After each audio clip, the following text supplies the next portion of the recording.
Hello అండి. అందరు ఎలా ఉన్నారు? ఈరోజైతే నేను ఒక చిన్న వ్లాగ్ చేయాలనుకుంటున్నా. పూలైతే ఈవినింగే కోసేసుకుంటాను స్కూల్ నుంచి పాపని తీసుకొని వచ్చేటప్పుడు. ఎందుకంటే మా ఇంటి దగ్గర అయితే చాలా తక్కువే ఉన్నాయి. ఇంకా బయట ఎక్కడైనా కనపడితే అవి కోసుకొని తెచ్చుకుంటాను నెక్స్ట్ మార్నింగ్ కోసం. ఇక్కడైతే కొన్ని క్లీన్ చేస్తున్నాను. టమాటా, పచ్చిమిర్చి అవి చింతకాయ పచ్చడి చేద్దామని.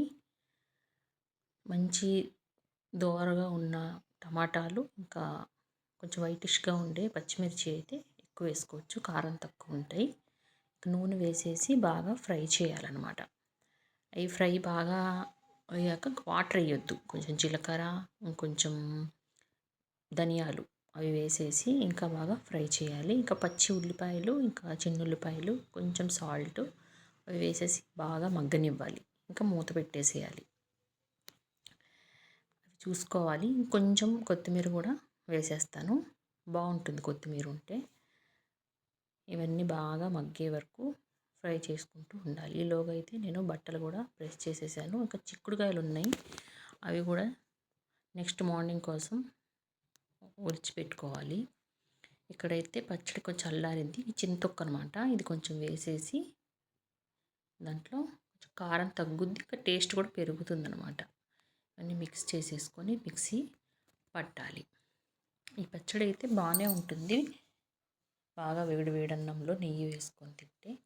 రాగి సంగటి తెలుసా మీకు? అందులో కూడా బాగుంటుంది పప్పుచారులోకి అలా. ఇంకా లాస్ట్ అయితే ఉల్లిపాయలు కూడా కొన్ని ఇంకా కట్ చేసుకుంటే బాగుంటాయి. ఇలా అయితే చేశాను. ఇంక ఇక్కడైతే రైస్ అయితే కడిగి పెడుతున్నా. ఒక 2-3 సార్లు అయితే కడగాలి. వైట్గా ఉంటుంది కదా, అదంతా పోయే వరకు కడుగుతాను. ఇంకా బట్టలు ఉన్నాయి మడతేసేవి, అవి కూడా మడతేసి పెడుతున్నా.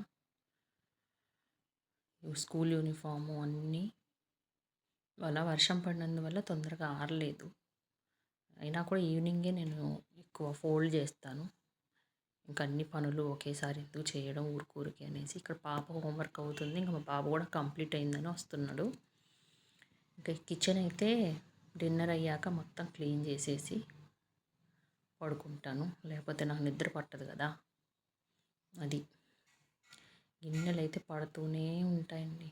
చూడండి ఎన్ని గిన్నెలు పడ్డాయో. మీకు ఇంతేనా? Bye. Thank you for watching. Please subscribe my channel.